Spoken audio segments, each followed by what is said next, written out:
A seccional da Ordem dos Advogados do Brasil, Seção São Paulo, por sua Comissão de Direito Imobiliário, Coordenadoria de Direito Condominial, tem a honra de recebê-los para o webinar A Importância do PL 1513 para a Advocacia Condominial, que conta com o apoio das Comissões de Ação Social e Cidadania e de Cultura e Eventos da OAB São Paulo. Este evento compactua com os Objetivos de Desenvolvimento Sustentável da ONU. Agradecemos e saudamos as autoridades que compõem essa mesa virtual, os participantes e todos aqueles que contribuíram com a campanha do agasalho.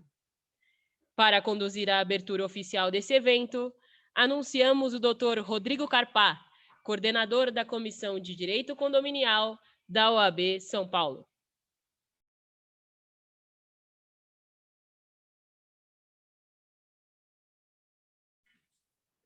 Boa noite a todos, saúdo a todos os que estão se logando para que possamos dar início a mais uma palestra.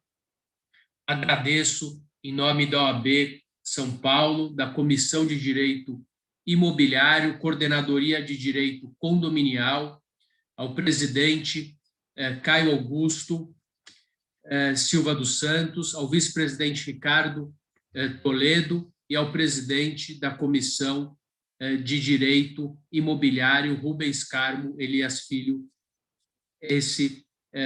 essa palestra. Saudar o doutor Gustavo Camacho, advogado militante em direito condominial, a quem tenho muito carinho, respeito e admiração. Ele que é advogado, estudante de filosofia à maneira clássica, costuma nos encantar com as suas palestras sobre o tema, pós-graduado em Direito Processual Civil, pós-graduado em Direito Empresarial, Master of Law em Direito Empresarial, pós-graduado em Direito e Negócios Imobiliários, palestrante, articulista de diversas mídias especializadas, presidente da Comissão de Direito do Consumidor da OAB Joinville, gestão 16 a 18, conselheiro da OAB Joinville, diretor jurídico da Associação dos Síndicos do Estado de Santa Catarina, além de assessor jurídico da Associação Catarinense dos Construtores. Doutor Gustavo, muito obrigado. Nós já tivemos hoje conversando em duas oportunidades. Vamos bater um papo sobre esse importante PL e que trata, não vou antecipar, mas ele fala sobre a Convenção de Condomínio e com certeza você vai passar para a gente todos os pormenores, a importância da Convenção Condominial, e essa palestra depois poderá ser acessada pelo canal do YouTube da OAB São Paulo, perpetuando os seus ensinamentos. Então, mais uma vez, muito obrigado em nome da OAB São Paulo, da Coordenadoria de Direito Condominial e de todos que estão nos assistindo agora. A palavra está com você. Doutor Rodrigo Carpati, muito obrigado pelo convite, pela deferência, admiração, pode ter certeza que ela é recíproca. Agradeço a todos os que estão logados aqui conosco, acompanhando esse webinar que se inicia nesse instante. O tema ele é bastante interessante. A ideia é que a gente faça um bate-papo, algo descontraído, para que depois alguns questionamentos, se fizerem necessários, sejam realizados com tranquilidade. A gente realmente converse, faça um bate-papo. Eu quero trazer uma perspectiva histórica e depois chegar no PL 1513 que nós vamos trabalhar aqui, e eu vou me permitir compartilhar algumas telas para que todos possam acompanhar aqui a exposição que vai ser feita. Eu vou compartilhar aqui então a minha tela de apresentação com vocês, só me digam por gentileza se estão conseguindo visualizar. Está aparecendo aí? Está aparecendo sim, está perfeito. Pode ser. Perfeito, então. Bom, vamos começando aqui com os aspectos históricos da nossa vida em condomínio, nós trabalhamos o direito envolvendo a urbe há mais de 2.500 anos, há 3.500 anos, trabalhando aqui o perfil histórico, desde a Babilônia Antiga, desde de que as primeiras edificações multifamiliares começaram a ser realizadas lá no mundo antigo. E um desses elementos históricos trata aqui da Suméria, da época lá da Babilônia, em que o Ziggurat-ur era a principal edificação de grande porte que existia na oportunidade. E depois disso nós tivemos, no âmbito histórico, a Grécia Antiga, palco da democracia, o surgimento da democracia, e boa parte do que nós vamos falar nessa nossa conversa de hoje remete justamente aos ensinamentos clássicos lá da Grécia Antiga, a exemplo da democracia. A democracia surgiu neste ambiente que eram as polis gregas, onde aconteciam justamente as assembleias que são realizadas da mesma forma há praticamente 2.500 anos. Não à toa, tivemos grande discussão agora no período de pandemia a respeito da realização ou não das assembleias virtuais, porque se quebrou um paradigma nesse período. Um paradigma não de 15 ou 20 anos, mas de 2.500 anos de algo que sempre foi feito da mesma forma. As decisões da polis grega eram deliberadas lá na ágora. Então, os cidadãos da oportunidade poderiam debater, poderiam deliberar a respeito dos temas que interessavam a massa, a coletividade, aos residentes na polis, eram os cidadãos gregos. Depois disso, filha da Grécia, filha dos ensinamentos gregos, nós tivemos Roma, que perpetuou por mais de 1000 anos com o seu ensinamento, com os seus valores cultivados que até hoje nos tocam. E nessa imagem aqui nós já podemos verificar uma ínsula, que era um cortiço da época romana, era uma edificação multifamiliar em que os romanos que não possuíam posses residiam. Na época já existia alguém de fato que cuidava da edificação, mas não existia, logicamente, a figura do síndico, que hoje para nós é o que importa bastante aqui na esfera do direito condominial. Roma caiu em 476 depois de Cristo. E aí entramos na era da Idade Média, na era feudal. Nessa oportunidade da era feudal, nós não tínhamos a propriedade em si. A propriedade ela era detida pelos nobres, pelos aristocratas da época, todas as pessoas que eram vinculadas à coroa. O particular em si não poderia ter propriedade. Quem poderia ter propriedade era o rei, os duques, os nobres de modo geral. Em torno de mais ou menos 1500, nós começamos a ter o renascentismo na história humana. E o renascentismo buscou os valores clássicos gregos, que eram justamente essas questões envolvendo a urbanização, a urbe, que vocês podem verificar aqui. Esta cidade, que era chamada Palma Nova, ela era uma cidade renascentista, totalmente planejada. Percebam como as quadras, os lotes eram muito bem planejados, e o centro da cidade também tinha uma planificação específica. Cidades dessa época são conhecidas até hoje e visitadas. Florença, Veneza, são todas cidades da época da Renascença. Mas aí veio a reforma da Igreja Católica e o movimento renascentista, ele foi expiado. Ele deixou de existir, mas uma mente que se abre para uma nova ideia nunca mais retorna ao seu estado original, já dizia Albert Einstein, e por isso nós tivemos depois a eclosão, vamos falar da Revolução Francesa. Mas a Revolução Francesa, ela teve o seu início com a possibilidade da Revolução Industrial, porque a Revolução Industrial, ela modificou os parâmetros de poder dentro da sociedade. Na época, falamos antes, quem detinha a propriedade, quem detinha a titularidade da terra, era somente os aristocratas, os vinculados à coroa. Só que a burguesia, por conta da Revolução Industrial, passou a ter mais poder econômico do que o próprio rei. do que a própria coroa, o senhor feudal.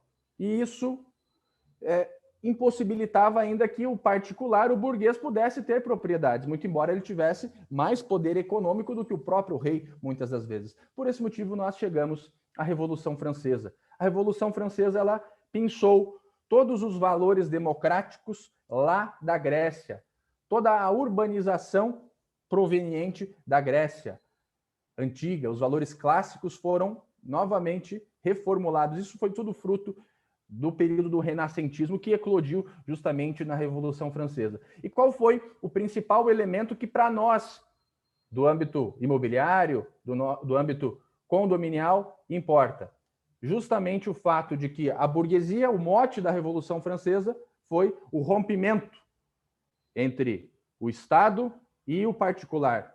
O particular, ele queria ter acesso à propriedade, não somente sendo um nobre, mas ter acesso à propriedade. E por isso surgiu esse modelo liberal, onde o Estado interveniria o mínimo possível nas relações entre os particulares, justamente o liberalismo econômico, o princípio do liberalismo econômico, a mão invisível do mercado de Adam Smith foi concebida dentro deste cenário. O mercado se autorregulamentaria e precisaria o mínimo possível do Estado para intervir. Então, nós tivemos aqui justamente o princípio do liberalismo econômico que inspirou todas as fontes do direito que vieram subsequentemente.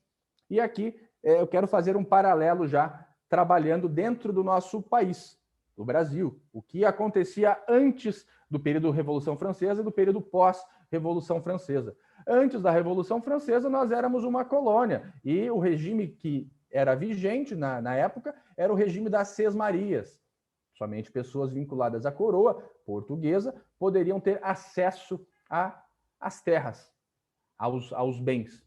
E este modelo ele foi justamente alterado por intermédio já da Constituição de 1824. Percebam, completamente inspirada pelos valores iluministas, pelos valores do liberalismo. Não por acaso, o artigo 179, inciso 22, que me permitam fazer a leitura aqui para vocês, dizia o seguinte: é garantido o direito de propriedade em toda a sua plenitude. Percebam, o direito de propriedade, por conta do liberalismo econômico, ele foi erigido ao seu grau máximo.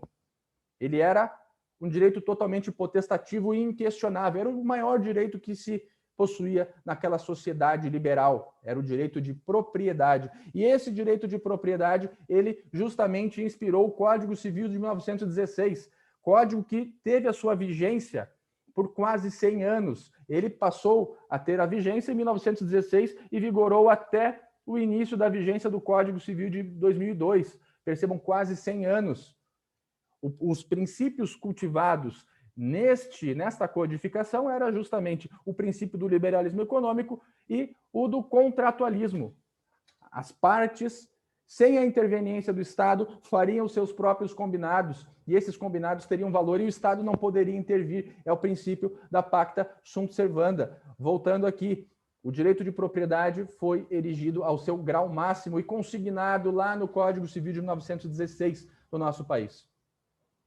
Paralelamente a isso, logo na sequência, nós tivemos a Revolução Bolchevique lá na Rússia, lá no leste europeu, por conta justamente da Revolução Burguesa, que, querendo ou não, acabou fazendo um certo abuso do seu poder econômico e as pessoas daquela localidade, sem fazer alusão à direita, à esquerda que nós vivenciamos hoje, sem esse viés politiqueiro que nós estamos observando na mídia, houve essa revolução. E essa revolução visava o quê?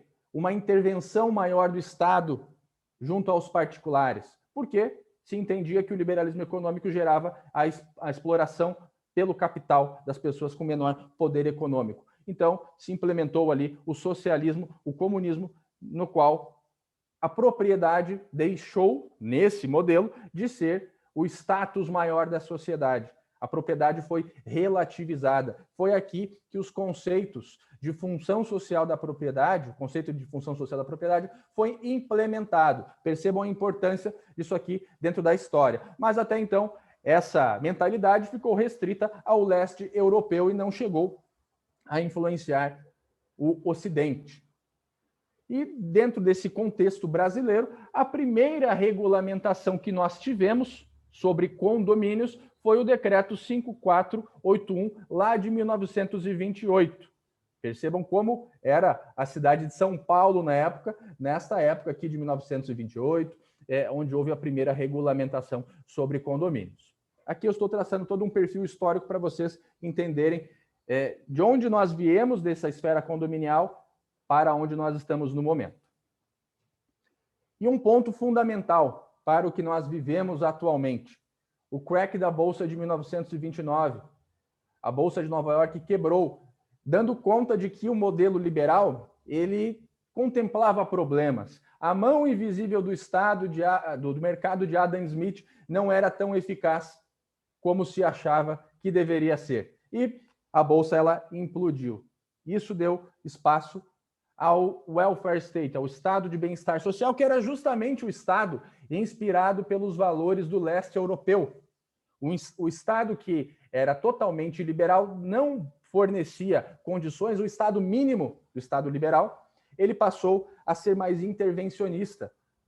Ele passou a conceder condições aos particulares e começou a intervir mais. Foi nessa época aqui que foram criadas justamente as agências reguladoras para intervir no mercado também.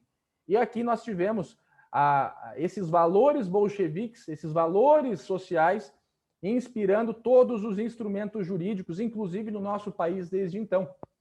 Lá em 1934, nós tivemos a Constituição da era Vargas, que implementou no nosso país o Estado neoliberal proveniente do welfare state.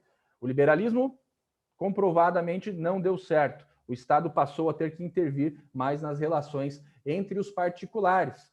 E isso foi se seguindo até que nós chegamos à Constituição de 1988, como nós vamos falar mais adiante. Dentro dessa linha, desse perfil histórico que eu venho traçando, dentro do nosso país, nós, sabidamente, no início do século passado, o nosso país ele era eminentemente um país agrícola, um país rural.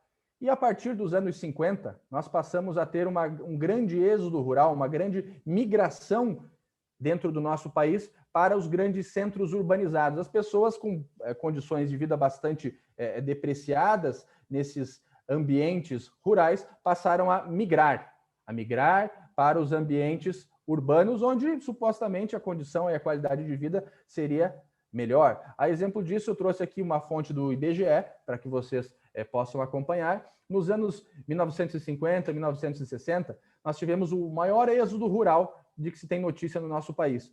As pessoas do campo passaram a migrar justamente para as regiões como São Paulo, como Rio de Janeiro, como Minas Gerais também, mas em especial para a cidade de São Paulo. Foi o maior êxodo rural que se tinha notícia. E o porquê que isso é tão importante? O grande adensamento populacional urbano que isso gerou deu origem à imensa verticalização dos centros urbanos, em especial, vamos falar aqui de São Paulo. Só que nós tínhamos um problema. Nós não tínhamos a figura do incorporador.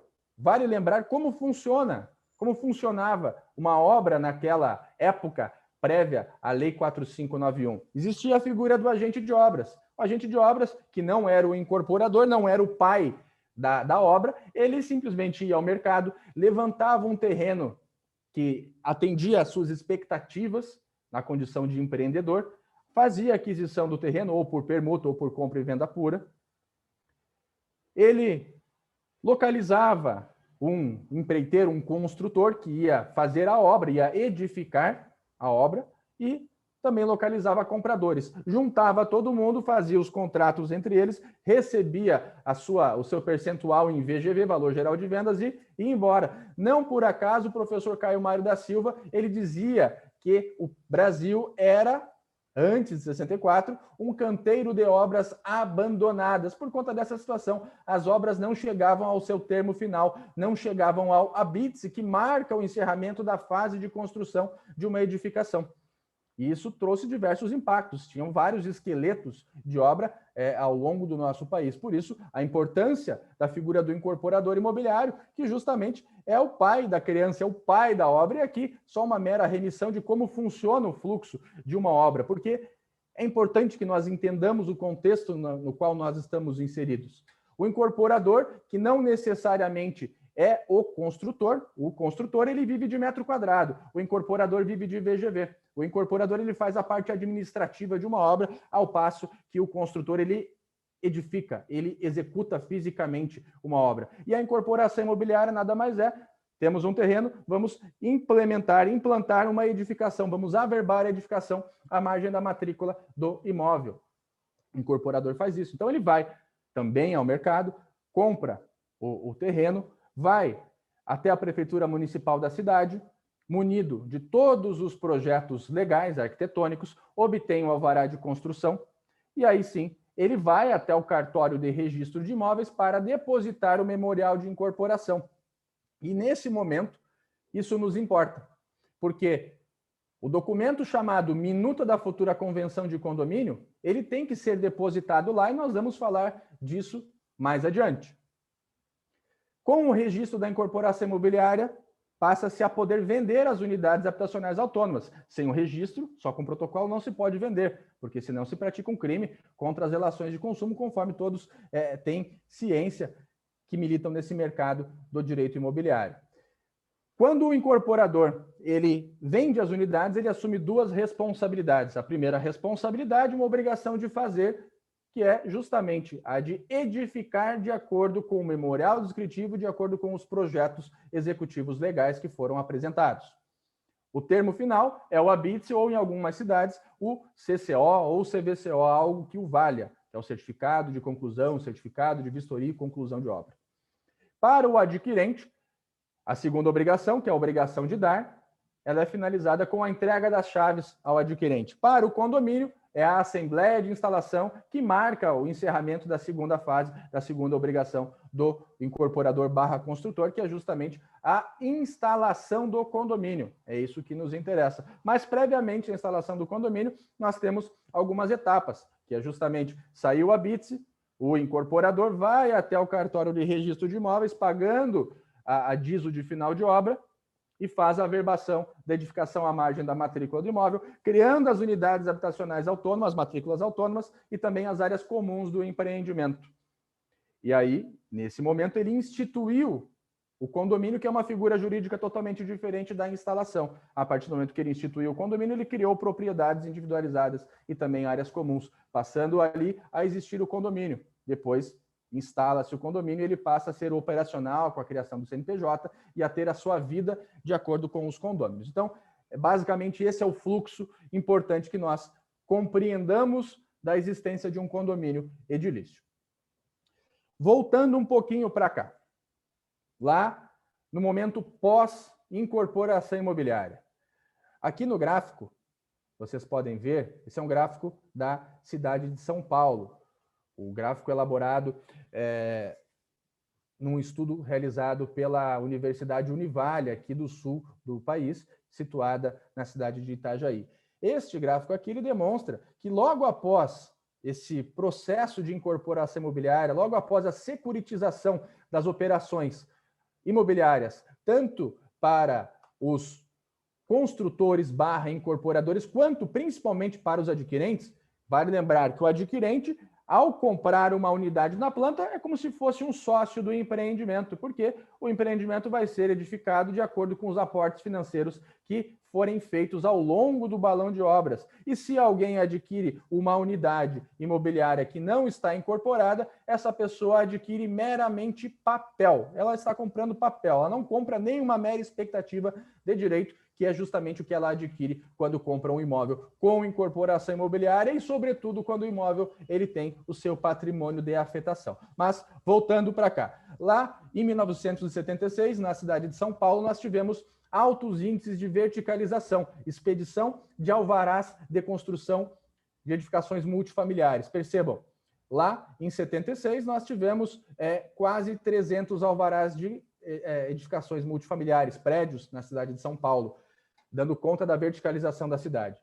Aqui, nos anos 1985, 86, nós chegamos a quase 800 alvarás de construção de edificação predial multifamiliar na cidade de São Paulo. O grande boom da construção civil aconteceu em São Paulo, segundo esse estudo, lá nos anos 1980. Foi o período de maior verticalização da cidade, e tudo isso graças ao professor Caio Mário da Silva, que criou a Lei 4591, Lei de Incorporação e também de Condomínios.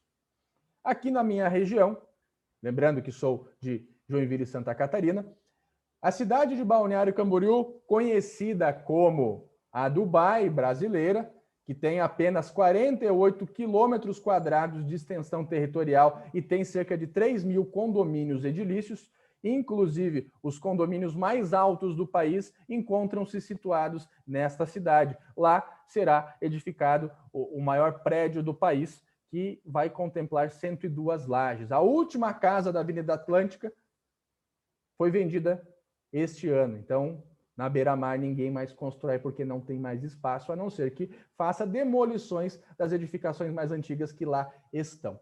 E aqui, pessoal, 1995, de 1991 a 1995, nessas regiões, nós tínhamos o maior índice de verticalização do ambiente urbano. Chegamos a ter aqui quase 160 alvarás de construção de edificação predial expedido neste período, e atualmente nós continuamos esse processo de verticalização.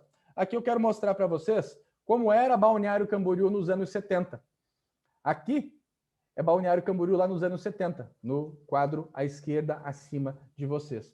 Percebam que lá, bem no centro da cidade, nós temos uma única edificação predial. Aquele é o Hotel Marambaia, a primeira edificação predial existente na cidade de Balneário Camboriú, que hoje está como no gráfico abaixo.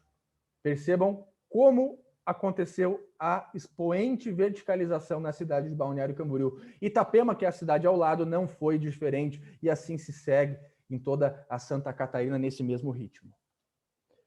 Bom, feita essa introdução importante para que se compreendam o contexto no qual nós estamos inseridos, nós chegamos até a Constituição de 1988, que é a Constituição Cidadã, que encampou os valores do welfare state, alguns valores lá do leste europeu, e, novamente, sem fazer alusão a modelos políticos ou politiqueiros aqui, a propriedade, lá do artigo 1228 do Código Civil, usar, gozar, dispor, fruir e reivindicar de quem justamente o possua, foi relativizada pela Constituição Federal. A função social da propriedade foi implementada. Quem possui propriedade não tem mais um direito absoluto e inquestionável. Quem tem propriedade passa, além de ter direitos, logicamente, também tem muitos deveres com a sua propriedade. E isso é muito importante, é fundamental para nós que militamos nessa área dos condomínios edilícios. O Código Civil de 2002, justamente se valendo de todos estes valores, lá da Constituição Cidadã de 1988, ele trouxe para si princípios, como o princípio da boa-fé objetiva, surrécio, suprécio, tucoque, e ele ele tem a mesma concepção originária lá da Lei 4591, lá dos artigos 1º ao artigo 27. Isso foi replicado lá nos artigos 1331 até o 1358 do Código Civil, porque a obra do professor Caio Mário, ela foi apenas amoldada à realidade vigente atualmente e também de acordo com algumas decisões dos tribunais superiores que trouxeram repercussão geral para as matérias que vinham sendo discutidas. E aí isso ficou consignado lá no Código Civil para colocar uma pá de cal para resolver alguns problemas, a exemplo da questão envolvendo a necessidade ou não do registro da convenção condominial para que ela tivesse validade perante os condôminos. Os tribunais, o STJ em especial, concebeu a súmula 260 lá naquela oportunidade, porque muitos devedores diziam, olha, eu não vou pagar a cota de condomínio porque não existe condomínio, a convenção de condomínio não está devidamente registrada. Esse assunto foi levado aos tribunais, saiu a súmula, e essa súmula foi posteriormente replicada lá no artigo 1333 do Código Civil. Alguns problemas foram resolvidos através da do novo Código Civil, implementado lá em 2002, que passou a ter vigência em 2003. Dentro dessa sistemática toda, é importante nós entendermos quem é o morador dos condomínios. Quem é o condômino e quem é o morador. Lembrando que condômino é o proprietário registral ou então aquele que tem um compromisso particular de venda e compra, ainda que não levado a registro, lá na forma do artigo 1334, parágrafo 2º. Todos os demais, que nós citaremos também, não são condôminos, mas são meramente possuidores. O locatário, o usufrutuário, o pai, a mãe, o namorado, são todos possuidores, mas não são proprietários. Proprietário é o condômino. Então, isso é importante. Mas quem é essa figura das pessoas que decidem residir nos condomínios edilícios da atualidade? O que procuram essas pessoas? Primeiro ponto, quem mora em condomínio edilício procura segurança, principalmente nos grandes centros. Se você morar numa casa, acaba você tendo que arcar com os custos de segurança, e esses custos não são baratos. A partir do momento que você reside num condomínio edilício, tem uma portaria, tem um porteiro, tem uma vigilância remota, tem todo o aparato de segurança que assiste o condomínio. Então, a segurança é o item de número 1 para quem procura os condomínios edilícios.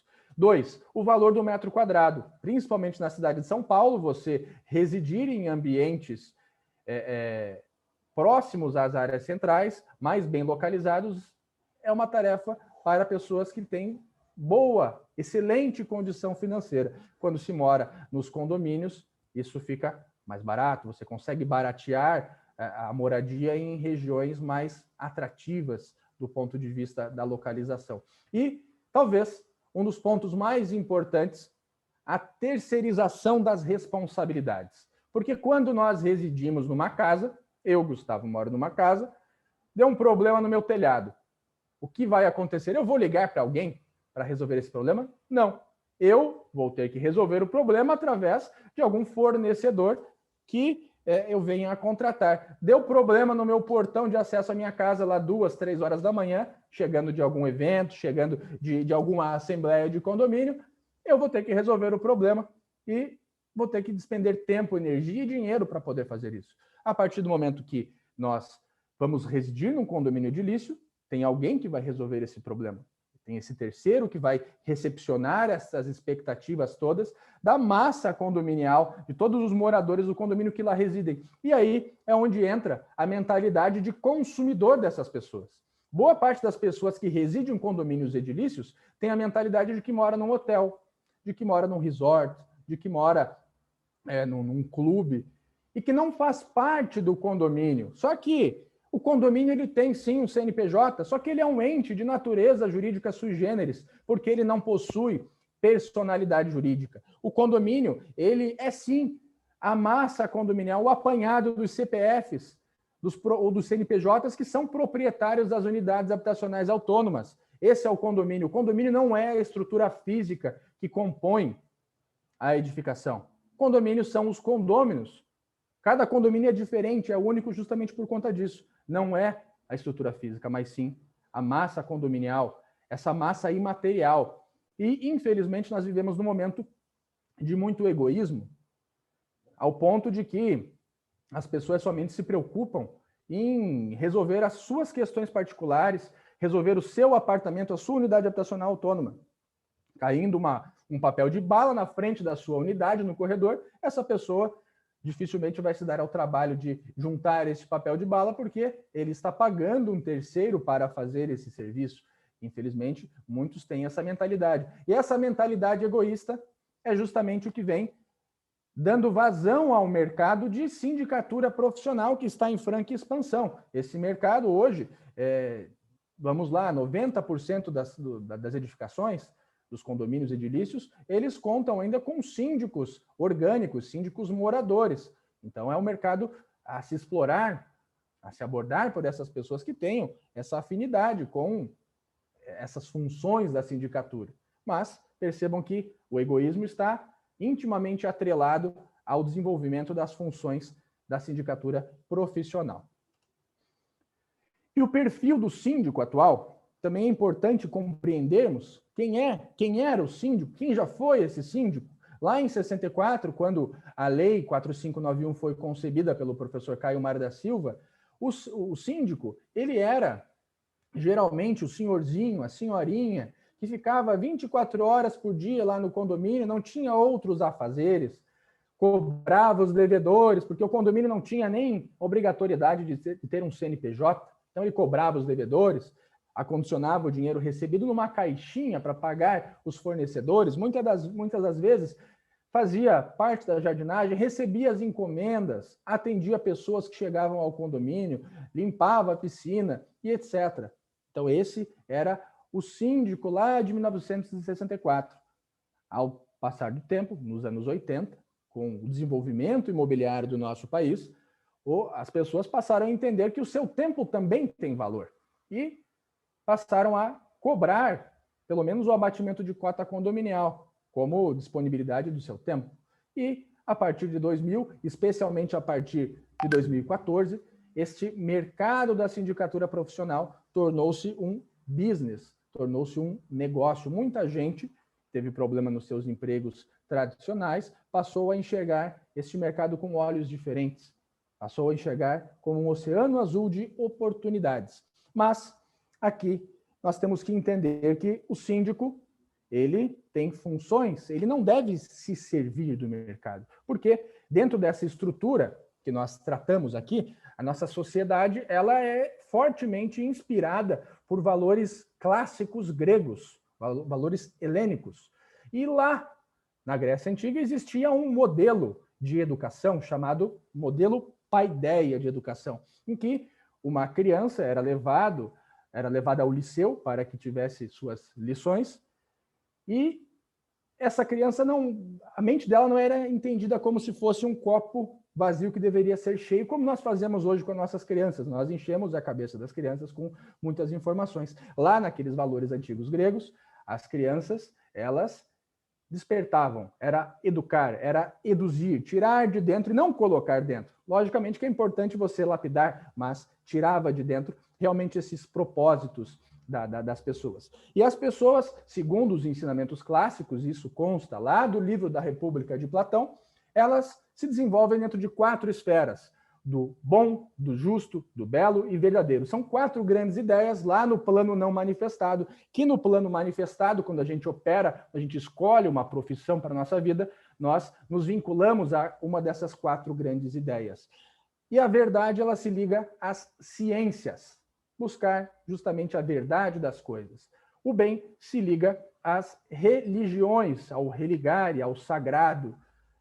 A beleza se liga à arte e a justiça se liga à política, mas não a política que nós conhecemos hoje, a política do político que cuida da polis grega, aquela pessoa que é um governante, de fato, está imbuído dos ideais de fazer mais e melhor por aquela sociedade, não para si apenas. O homem de ouro, que era tido por Platão na sua obra A República, que era justamente essa gradação. Platão fala disso para nós, que os homens que estão muito vinculados aos bens materiais, à carne, são homens de bronze, pessoas que não podem governar.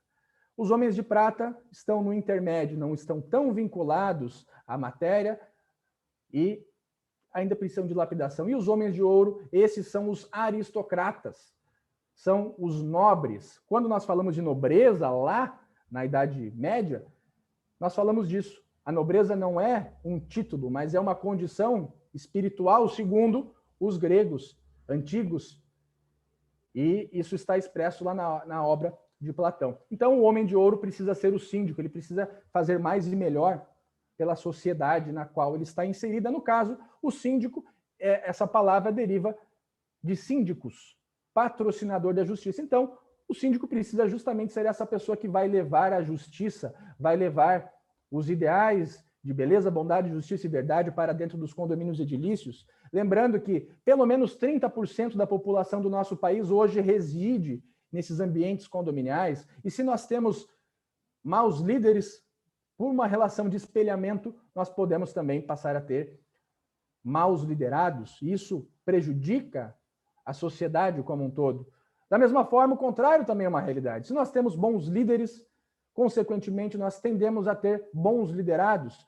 30% da população do nosso país pode ser bem liderada, desde que o síndico tenha a ambição de fazer mais e melhor. Seja um síndico, de fato. Sirva ao mercado, sirva àquela população e não se sirva. E como ele consegue fazer isso? Para que ele faz isso? Justamente como o Abraham Lincoln dizia. Se a gente quer entender o caráter de alguém, devemos dar poder, ainda que seja o poder de ser o síndico do seu condomínio, de governar aquela massa condominial. Ele vai demonstrar ali se ele é um homem de ouro, um homem de bronze ou um homem de prata. E nós queremos que os síndicos sejam homens de ouro, mas como é que eles vão conseguir prestar bons serviços, melhorar a vida das pessoas? Justamente delegando. O dia de cada uma das pessoas, o meu dia, o dia de cada um dos doutores que está aí nos assistindo, tem 24 horas. E se nós quisermos fazer tudo ao mesmo tempo, nós não vamos fazer nada direito. Nós precisamos delegar. Principalmente o síndico, que precisa entender que ele, hoje, é o CEO do condomínio. Ele é o gestor do condomínio. Um bom gestor, ele sabe o que precisa ser feito, mas não sabe exatamente como fazer. Quem tem que saber como fazer é o técnico, é o especialista, porque o mundo é dos especialistas atualmente. Quanto mais especializado, melhor. Então, o síndico, ele precisa exatamente saber o que precisa ser feito para que ele seja um bom líder, para que ele lidere bem aquela massa condominial e aquela massa condominial reverbere em todo o resto da sociedade. E ele precisa delegar. Ele precisa saber o que tem que ser feito, mas não saber necessariamente como fazer. Ele precisa conhecer profissionais que, esses sim, devem saber como fazer. Por quê? Um bom gestor, um bom líder, ele precisa gerenciar processos gerenciais. E ele precisa, principalmente, liderar e inspirar pessoas. Porque nos condomínios, volto a frisar, o condomínio não é essa estrutura física material que nós vislumbramos. Os condomínios são os entes imateriais formados pelas pessoas que o compõem. Esses são os condomínios edilícios. Por isso, o síndico precisa se dedicar às pessoas, precisa trabalhar em benefício destas pessoas. E aí, ele precisa, logicamente, estar bem assistido de bons profissionais. Ele precisa delegar as suas funções a uma administradora de condomínio que vai assumir boa parte das funções lá do artigo 1348 do Código Civil, na forma do seu parágrafo 2º. E também, o próprio advogado condominial assume parte destas responsabilidades do síndico, que vai se preocupar não com processos gerenciais, ele não precisa saber necessariamente como fazer uma cobrança. Quem tem que saber como fazer uma cobrança, como fazer uma execução de título executivo extrajudicial de cotas inadimplidas, é o advogado, não é o síndico. O síndico precisa saber, tem uma dívida, precisa encaminhar para um bom profissional especialista que vai se encarregar em fazer esse processo de cobrança, e ele sim sabe como fazer bem. E nesse contexto todo, os condomínios vêm ganhando destaque na cena nacional do direito, porque nós temos diversas espécies de condomínio, não somente o condomínio edilício. As pessoas, de modo geral, os leigos, entendem que somente existem condomínios edilícios, veem um prédio e já acham que aquele prédio é um condomínio edilício, mas não necessariamente um prédio precisa ser um condomínio edilício. Ele pode ser uma propriedade única. Se não há outros proprietários, ele não é um condomínio edilício. Ele somente será um condomínio edilício se ele for instituído como condomínio edilício. E, além disso, existem as figuras do condomínio voluntário, condomínio necessário, condomínio edilício, famoso, condotéis, loteamento com acesso controlado, que não é condomínio, condomínios de lotes, direito de laje, multipropriedade. Então, nós tivemos uma série de novos condomínios criados ao longo do período da vigência dos condomínios no nosso país. Lá desde 1924, com a primeira codificação, nós tivemos inúmeros desdobramentos, em especial nestes últimos anos. O assunto condomínio vem se implementando demasiadamente na nossa sociedade. Até mesmo porque esses assuntos envolvendo a vida condominial, já que 30% da população brasileira reside nos condomínios edilícios, isso vem chegando até os tribunais. Por quê? Condomínio, ele é como se fosse uma sociedade. Uma sociedade empresária onde os sócios não têm affectio societatis, não têm a vontade de serem sócios uns dos outros, são sócios por uma condição fática. E essa sociedade ela não tem a parte boa, que é a tabela do lucro, ela só tem a tabela da despesa, porque a única fonte de receita dos condomínios é justamente o rateio das cotas condominiais. E, além disso, os condôminos, eles precisam conviver entre si e conviver com, talvez, os piores defeitos uns dos outros, porque se nós estamos num ambiente empresarial, as pessoas elas têm as suas máscaras, elas não se mostram exatamente como são. Já num condomínio, sim, essas pessoas elas são como elas são de verdade, elas demonstram o melhor e também o pior delas.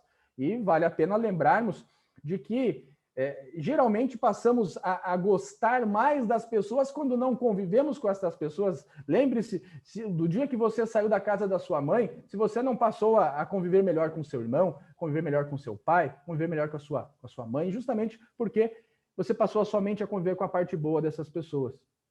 Agora, quando você estava morando lá, você convivia muito com esses defeitos, só que existia uma relação amorosa, uma relação familiar ali, e isso não acontece no condomínio porque não existe essa relação amorosa. Então, os condôminos, eles acabam convivendo uns com os outros com seus piores defeitos. Por isso, o professor Silvio Capanema dizia para nós que condomínio deveria se chamar condemônio, porque pode ser, mas não precisa ser assim. E isso veio chegando até os tribunais. Vale lembrar que os tribunais, nos últimos tempos, se manifestaram, principalmente o STJ, sobre os animais nos condomínios, as taxas de juros aplicáveis aos devedores de cota condominial, a possibilidade ou não de corte de água e gás dos devedores, o impedimento de uso das áreas comuns, uso capião em condomínio edilício, rateio da previsão orçamentária, a forma como isso deveria ser feito, aplicativos de hospedagem. Decisão recentíssima, lá do dia 20 de abril de 2021, isso foi definido, foi deliberado a respeito, e já se tem um norte de entendimento. Percebam que os condomínios acabaram ganhando a cena também dos tribunais.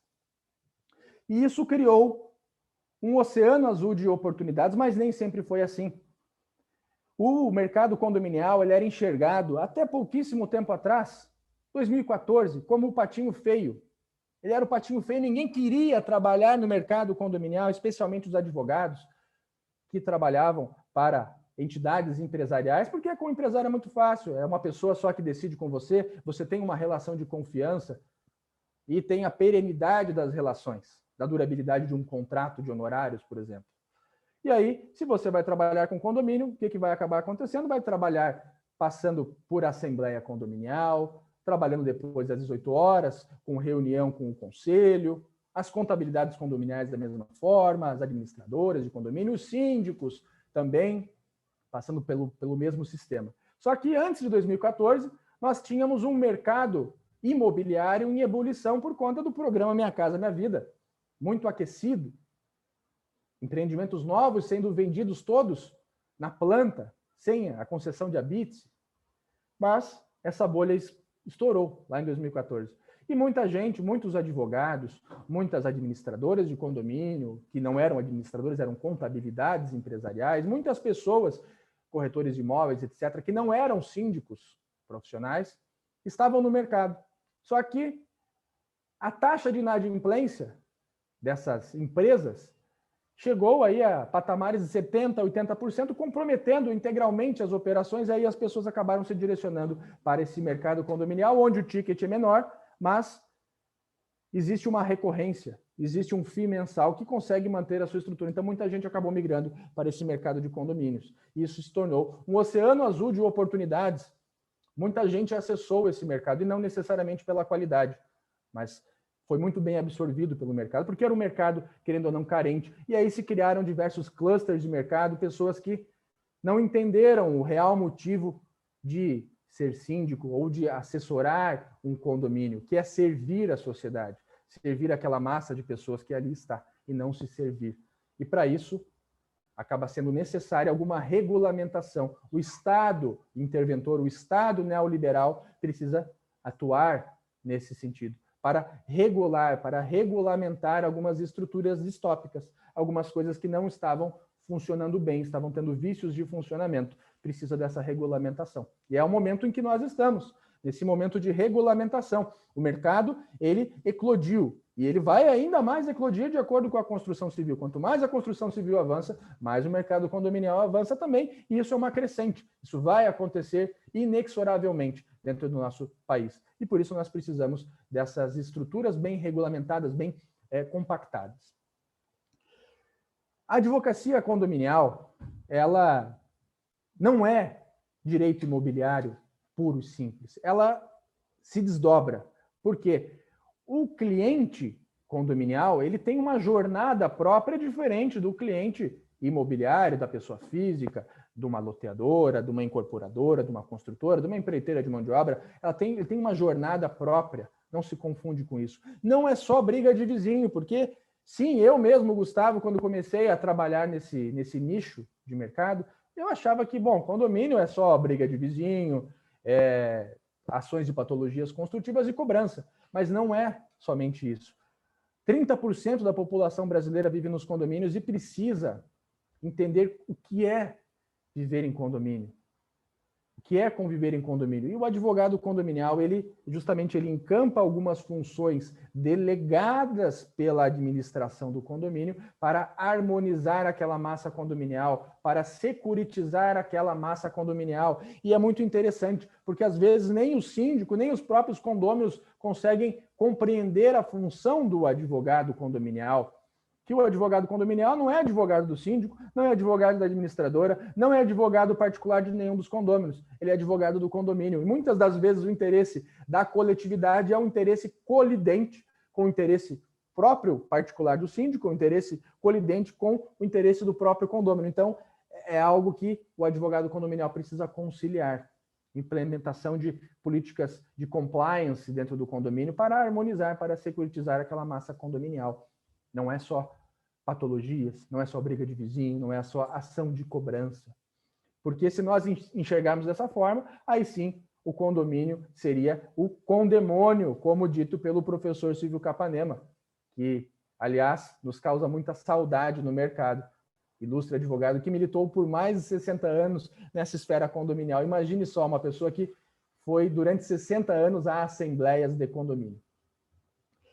E aqui, pessoal, o princípio fundamental, que foi o presente que o professor Caio Mário da Silva nos deu. Muita gente me pergunta, até mesmo advogados, Gustavo, a legislação condominial precisa de reforma, precisa ser ajustada, porque são muito poucos artigos que nós temos. Nós temos lá na Lei 4591, o artigo 1º ao artigo 27, lá no Código Civil nós temos o artigo 1331 até o 1358. São poucos artigos para regular a vida de tanta gente. E aí, a minha resposta é, mas é justamente isso que o professor Caio Mário da Silva quis fazer?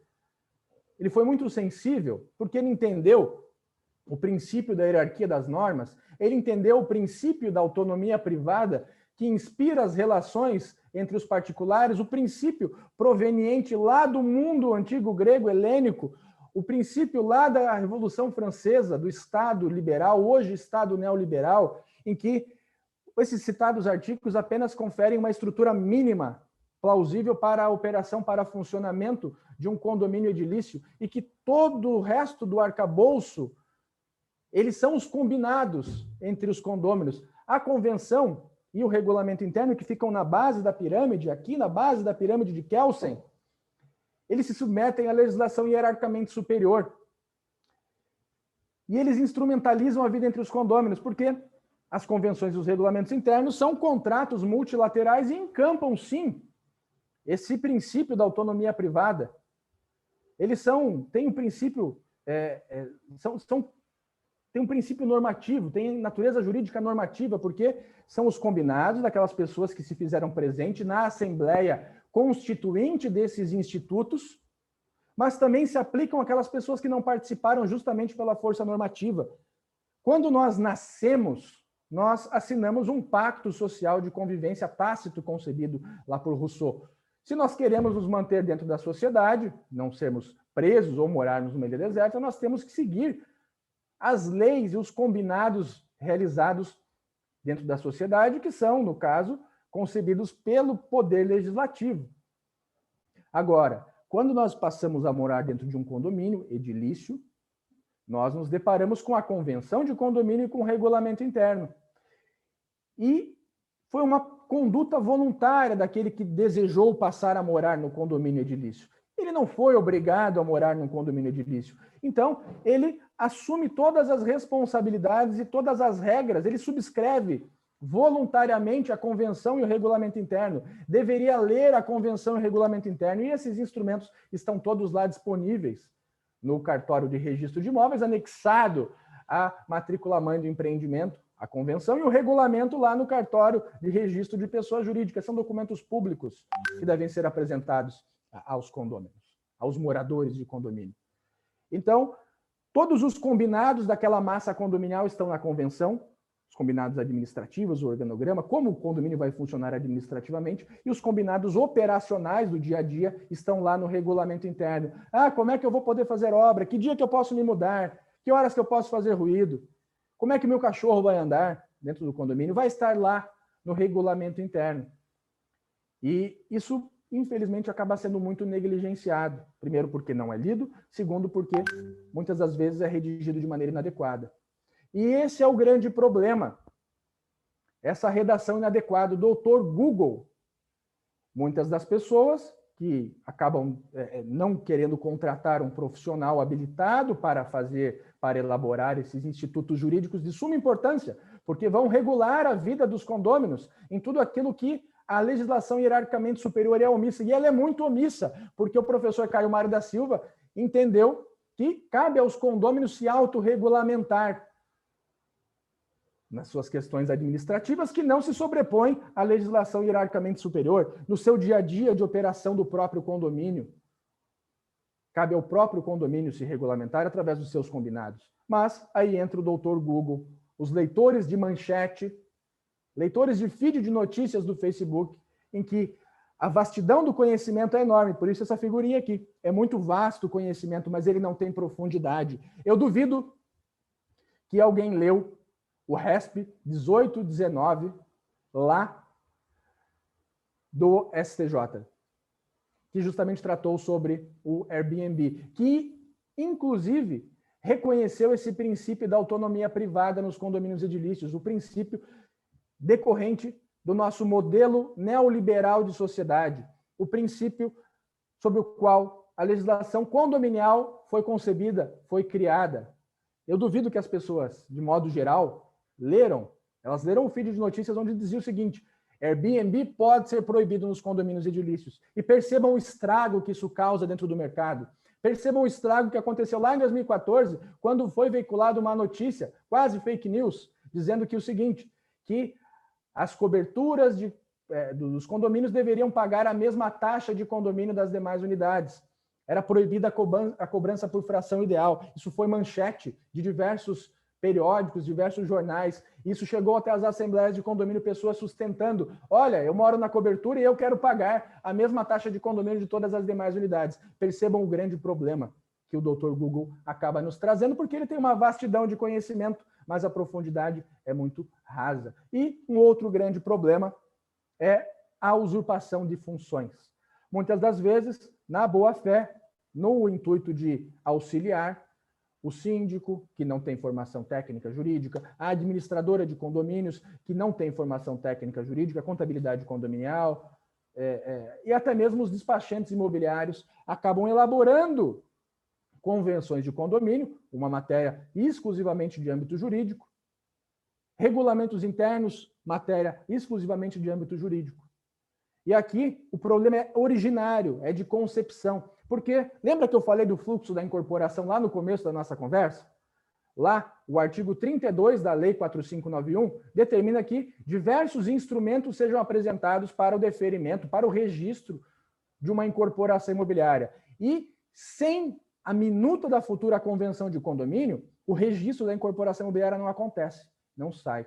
E muitas das vezes, 99,9% das vezes, Quem faz a minuta da futura convenção de condomínio é o despachante imobiliário, só pro forma, só para cumprir o artigo 32 e obter o registro da incorporação imobiliária. E muitas das vezes essa convenção de condomínio sequer chega à Assembleia de Instalação, aonde deveria ser feita a ratificação da minuta da futura convenção de condomínio para que fosse levada a registro. Muitas das vezes a própria construtora, lá no momento prévio à Assembleia de Instalação, se valendo da instituição do condomínio, da obtenção da propriedade registral de todas as unidades habitacionais autônomas que compõem o condomínio, ela própria faz o registro.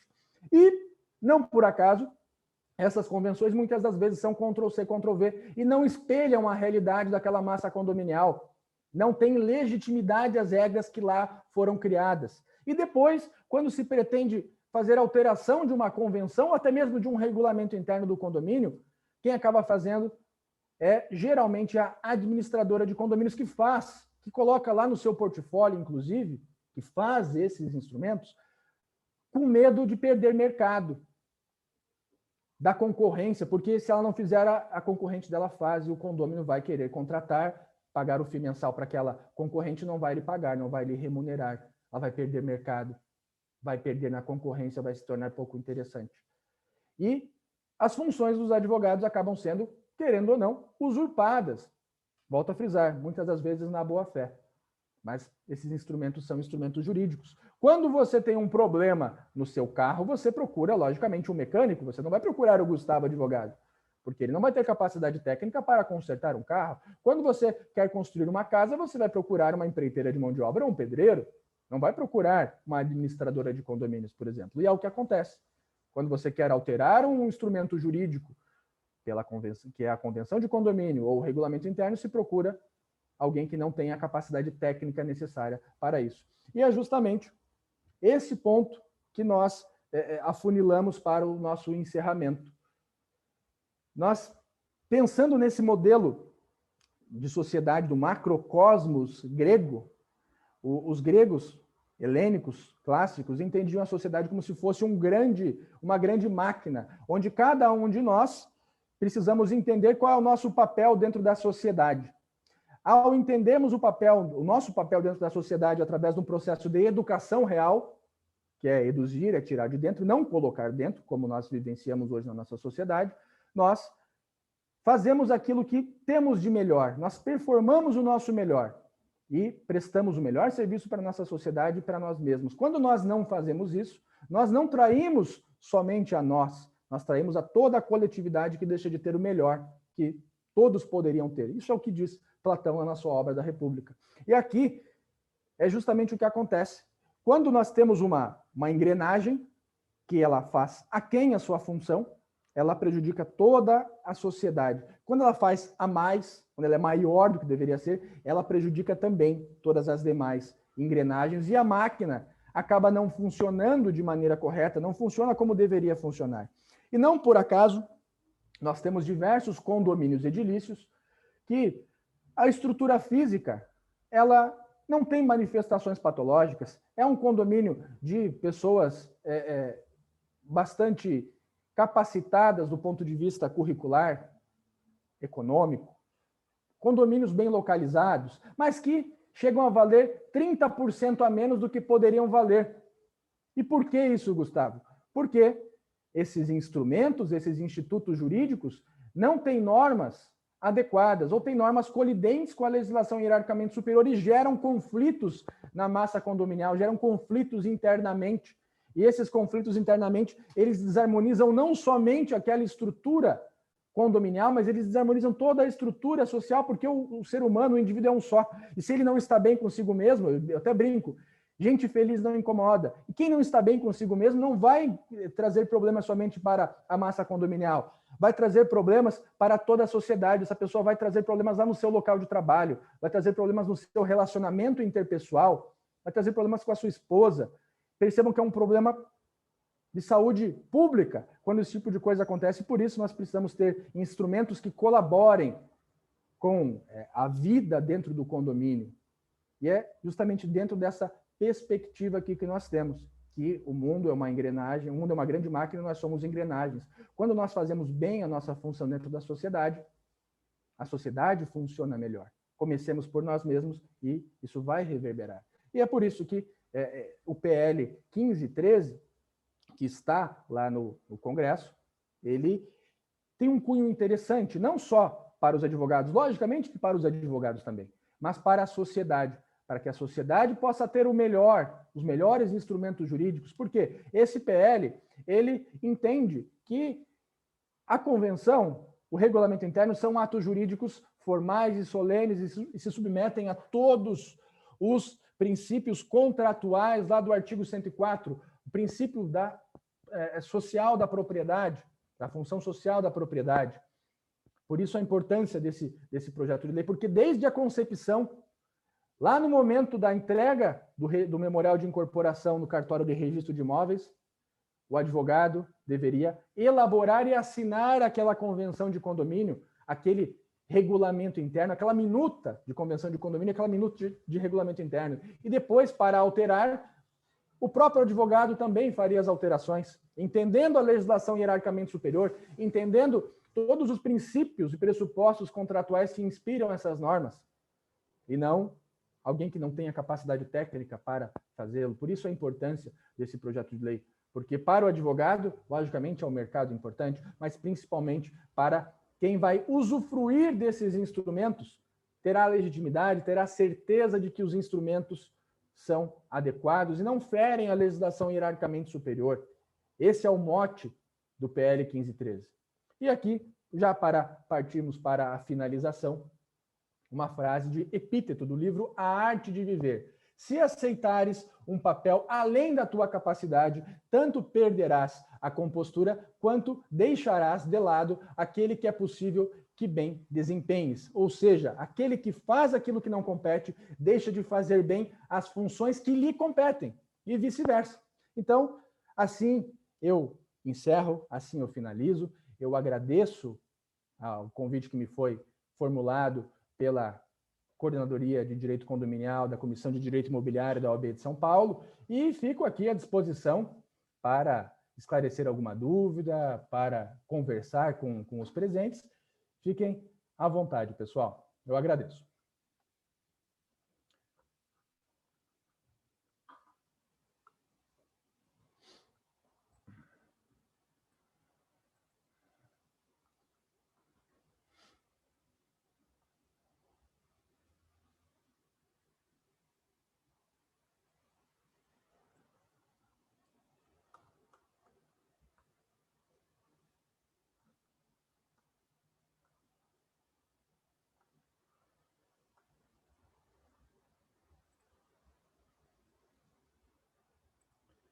Bom, senhores, já que não há... Temos alguma pergunta? A Isabela Marques fez o questionamento ali. Se tivermos algum questionamento, alguma pergunta, esse é o momento, pessoal.